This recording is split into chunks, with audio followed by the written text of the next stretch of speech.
At sa araw na ito mga kasuyan, punta tayo doon sa binilaran ng mga mais para maipakita ko kung gaano kaganda ang butil ng mais na kanilang na-harvest mga kasuyans. Actually, nakahubad ako, galing ako ng Masada mga kasuyans at puntahan ko saglit. Ayan, nandito na tayo. Ayan, ito na yung mga butil ng mais na kanilang binibilad sa araw para matuyo at ipagiling ito. Bahala ka sa buhay mo. Katuyo nito ay ipagiling at yun, bigas na. At sulbad ang problemas bugas mga kasuyans, no? Yan yung mga dinaanan ko noon. Lagi kaming nagmamais. Kasi yung papa ko ay literal na magsasaka yun. Yan, dyan yun kinuha ang itong binibilad nila na mais. At tingnan natin ang araw mga kasuyan, tirik na tirik. Paano masabi? Napakainit dito sa ating kinaroroonan ngayon at nakita ninyo ang ating paligid ay sanag masyado. Sana Dito nila binibilad sa araw ang mga mais para madali itong matuyo.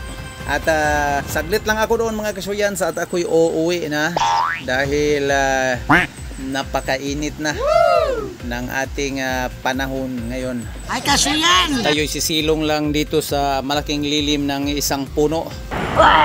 Hindi tayo magkumpiyansa, baka ma-overheat yung radiator natin at biglang umuusok.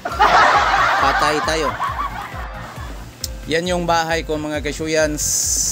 Ayan. Dito yan sa gilid banda. Doon ang entrance niyan sa kabila.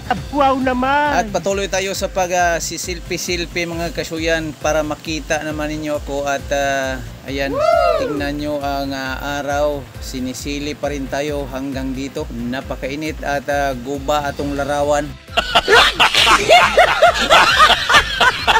Tisngi lang agi na itong uratag irog gisugba.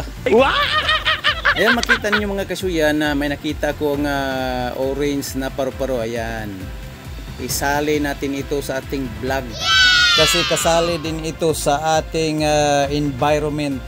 Napakaganda ang kanyang kulay. Wow. At ito namang isa mga kasuyans, ayan, hinuli ko. Ito yung dragonfly or tutubi. Sa mga tawag aning alindanaw.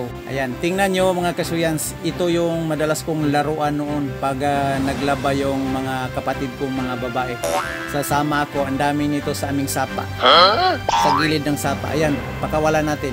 Gagawin ko itong airplane. Ayan.